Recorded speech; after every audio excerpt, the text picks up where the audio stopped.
Good evening. S, just ಒಂದು coat ಹೇಳಿದೆ, ನಾನು ಒಂದು ವಿಡಿಯೋನೂ ಮಾಡಿದೆ ಅದ್ರ ಬಗ್ಗೆ.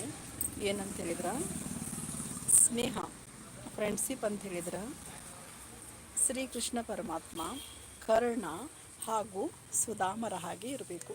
ಹೌದಾ? ಇವರೆಲ್ಲರ ಬಗ್ಗೆ ನಮಗೆ ಗೊತ್ತೇ ಇದೆ. ಏನು ಅಂತ ಹೇಳಿದ್ರೆ,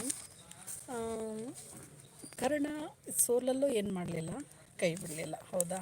ಅದೇ ಥರ ಸುಧಾಮನಿಗೆ ಅಷ್ಟು ಕಷ್ಟ ಇತ್ತು, ಅಷ್ಟು ಕಡು ಬಡತನ ಇತ್ತು.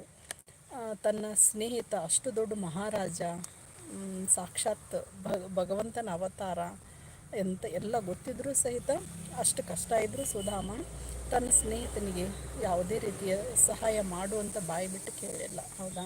ಇನ್ನು ಶ್ರೀಕೃಷ್ಣ ಪರಮಾತ್ಮ, ಹೌದಾ, ಏನು ಕೇಳದೆ ಇದ್ದರೂ ಸಹಿತ ತನ್ನ ಆತ್ಮೀಯ ಸ್ನೇಹಿತನಿಗೆ ಅವನು ಏನು ಮಾಡ್ದ, ಸಹಾಯ ಮಾಡ್ದ. ಹಾಗಾಗಿ ಸ್ನೇಹ ಅಂತೇಳಿದರೆ ಯಾವಾಗಲೂ ಕರ್ಣ, ಶ್ರೀಕೃಷ್ಣ ಪರಮಾತ್ಮ ಹಾಗೂ ಸುಧಾಮರ ಹಾಗೆ ಇರಬೇಕು ಅಂತ ಏನು ಮಾಡ್ತಾರೆ, ಎಲ್ಲರೂ ಹೇಳ್ತಾರೆ ಅಲ್ವಾ? ನಿಜ ಇದು. ಇದು ಈಗಿಂದ ಅಂತಲ್ಲ, ಯಾವಾಗಲೂ ಸ್ವಾರ್ಥದ ಸ್ನೇಹಕ್ಕೆಲ್ಲೂ ಯಾವತ್ತಿಗೂ ಅದಕ್ಕೆ ಮೌಲ್ಯ, ಯಾವುದೇ ಬೆಲೆ ಆಯಿತು ಅದಕ್ಕೆ ಇಲ್ಲ. ಹೌದಾ? ಸ್ನೇಹ ಅಂತೇಳಿದ್ರೆ ನಿಸ್ವಾರ್ಥತೆಯಿಂದ ಕೂಡಿರಬೇಕು.